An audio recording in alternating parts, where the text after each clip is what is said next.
Douglas, and I am Bob Mazzaro for the record, and I'm joined by Tom Priscilla, who is the other town representative.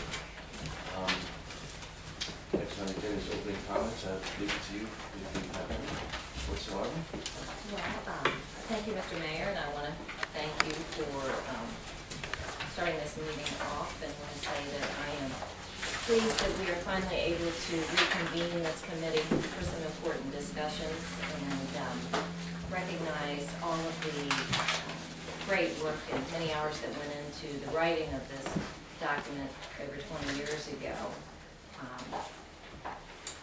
I believe that time moves on, and we're in a different day and age now than we were over 20 years ago.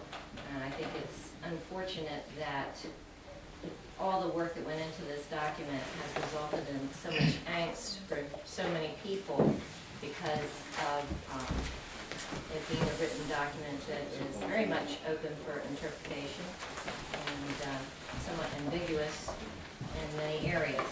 And having said that, I look forward to further discussion based on our agenda. And once again, thank you for having me here. Thank you, Charles. I'll just echo sentiments of Vice Chair Clark. I look forward to a very productive meeting, and I'm sure we have the manpower here, thought power here, and the enrollment power here to make this a very, very effective meeting. Thank you, Tom. I'd also like to welcome Chairman Hill to the meeting. You're welcome back to Percival. Tom, any comments? I would just like to echo what Supervisor and Vice Chairman Clark have said. PUGAMP, when it was created, was a well-intentioned document. I think time has passed by some of the issues that have involved this document, and what people thought they had and what they really have are two separate things. And I think this is a good opportunity for us to sit down and make some decisions as to where we go in the future with it, if there's a PUGAMP whatsoever. I, for one, think it's time for it has passed. Just the third on the agenda is the status. I mean, the last time this committee met was in December of 2009, and the agreement has not been updated in quite a number of years. PUGAMP document has not been updated in quite a number of years. And I think it really lends itself to a discussion as to whether or not, in my opinion, whether or not we need it or not. I happen to think that most of the growth area in the JLMA has been developed at A3. The town has, in my opinion, no interest in annexing any additional properties outside of the existing corporate boundaries as they stand, as of the dismissal of the litigation. And thank you, Supervisor York, Chairman York, and Supervisor Clark for your leadership on that. And I, for one, would like to see the JLMA go away. The Supreme Court was very clear. Property in the county is controlled by the county. Property in the town is property controlled by the town. And that we have no extraordinary powers outside of the town, and you have no extraordinary powers inside the town. And I know we have personal conversations about this, but I believe it's time for us to get rid of the JLMA and have no more authority than what any other town in the Commonwealth of Virginia has. Nothing more than Round Hill, Middleburg, and Hamilton. Tom, do you have anything more for that?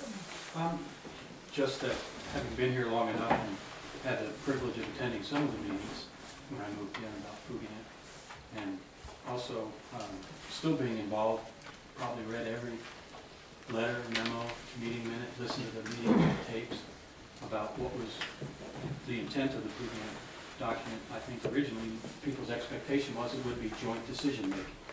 That turned out not to be the case. No matter what they thought, what their intentions were, if it weren't annexed.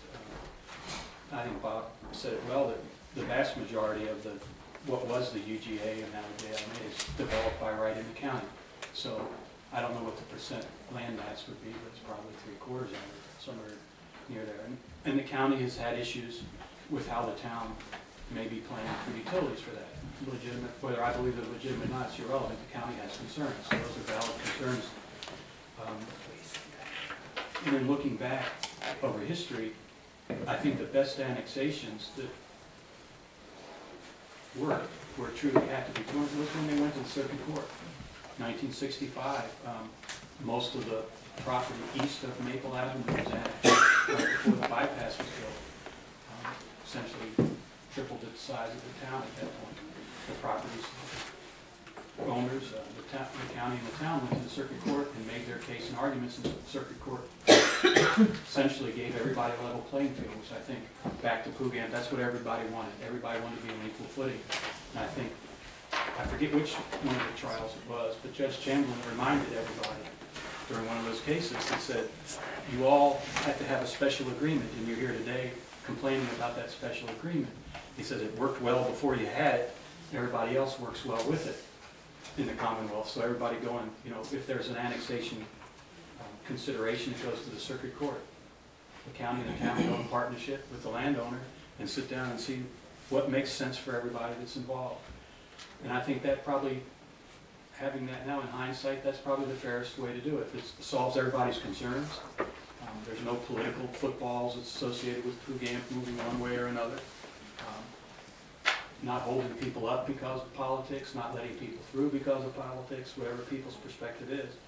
And I think the time probably has come to the document serve a purpose for a while and send it back through the process to starting with the planning commissions with a recommendation, whatever this group might be. I support Bob. I think it's time to consider repealing the plan. That's my own personal opinion.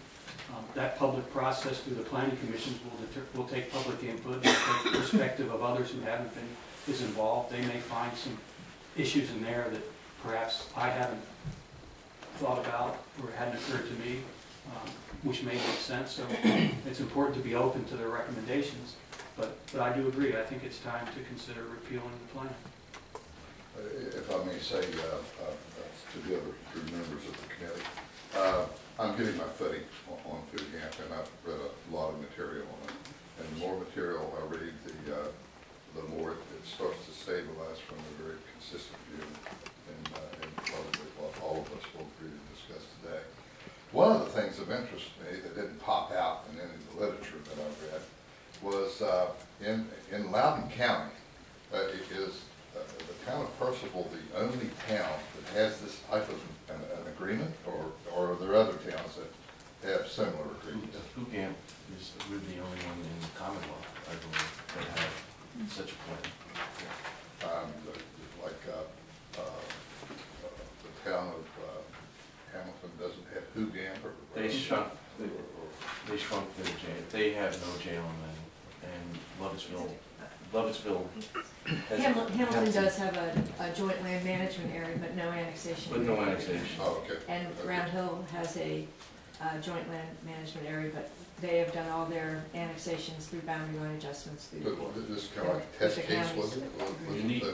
It's a unique, it's really a unique situation. It was lauded by the Council on Local Governments when it was first written and adopted by both parties. So it was viewed as unique throughout the state. That answers my question. Thank you.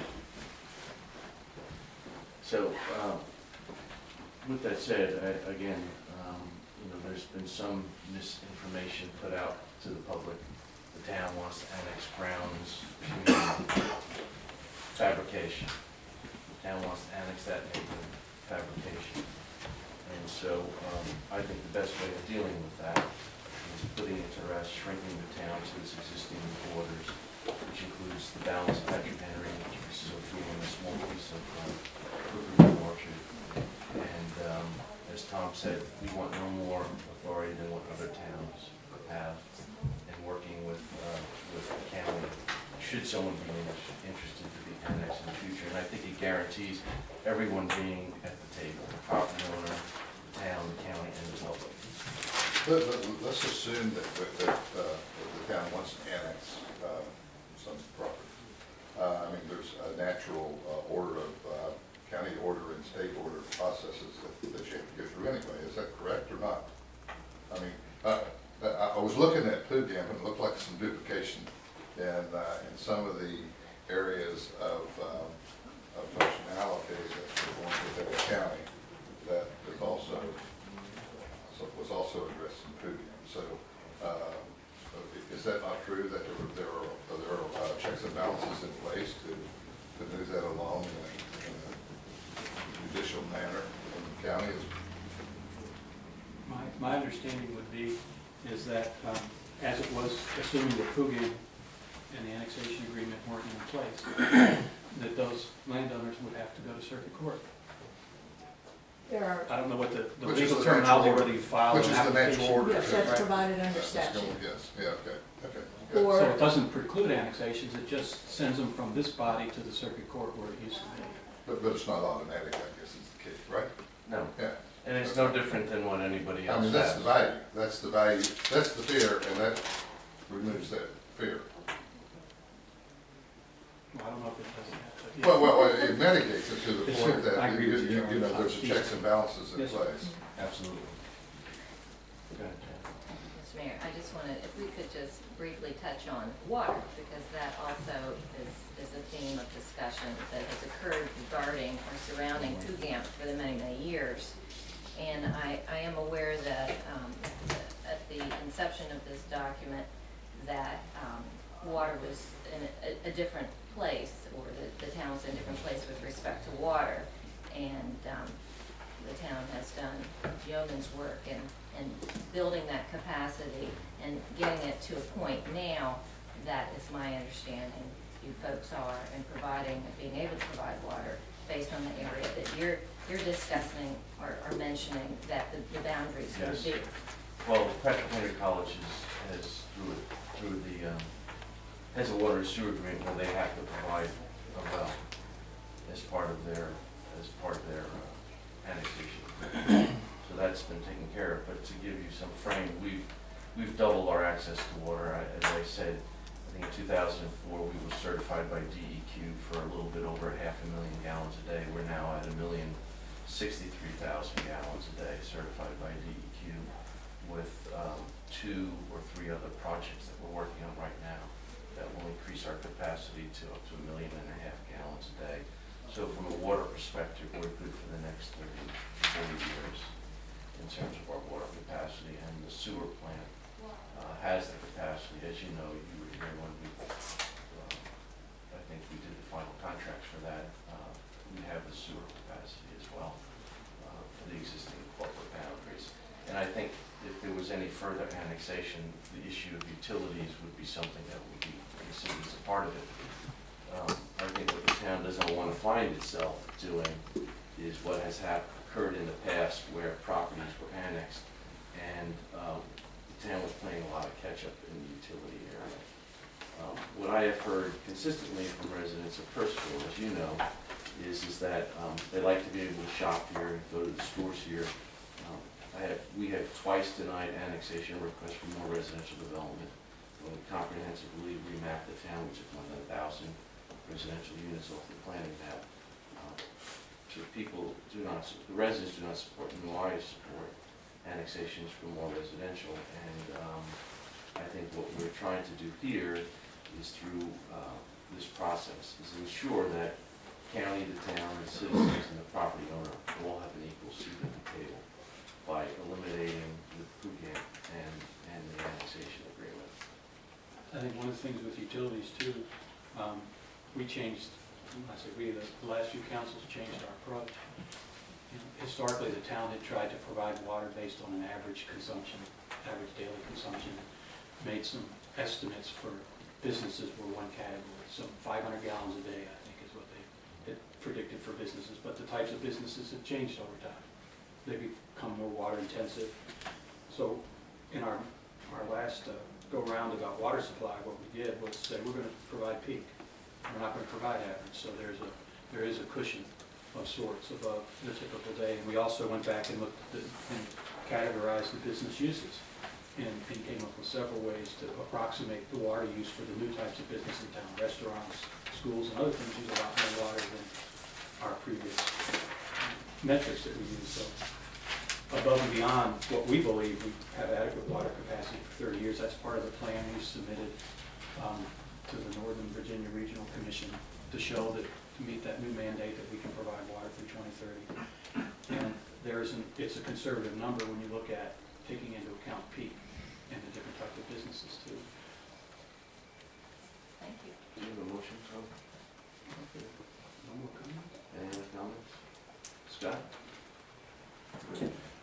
No, I'm just interested in the discussion here, but I do want to ask one thing, because in terms of the water supply and the number that you gave to the Northern Virginia Regional Commission, it's one thing that I wish I had in previous years. Does that assume the town is stagnant in terms of the size of the area, and it's just increased growth within inside the town boundaries to that date? Inside the town.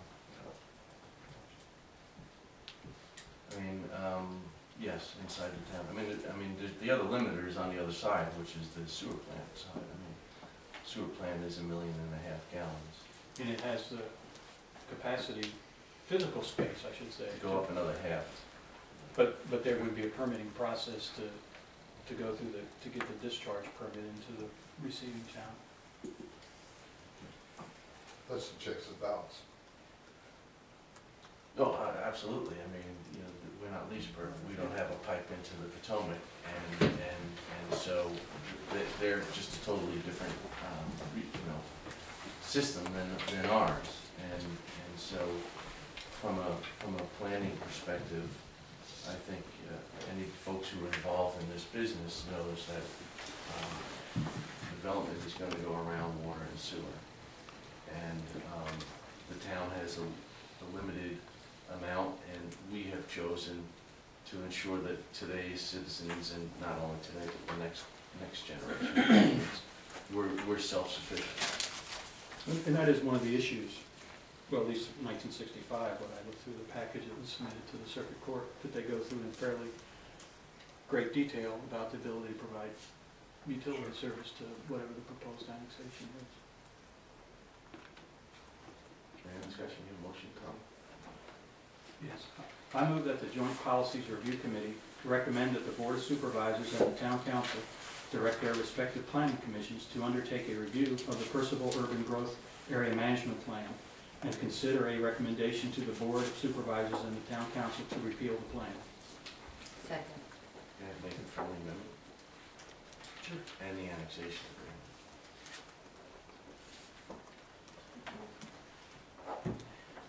Well, this is a recommendation to our body and then to the Board of Supervisors. The Town Council is going to make a recommendation to the Planning Commission with a time frame.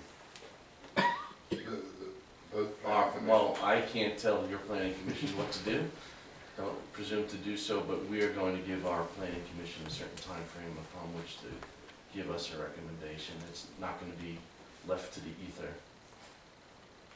And it's no different than creating or updating existing plan. There's a public process that they're required to go through. I'd just like to recognize Councilmember Joan Laird. Thank you. So that was accepted. You accept the friendly amendment? I do. Okay. Is there any discussion? Seeing none, all in favor, signify by saying aye. Aye. It passes 4-0.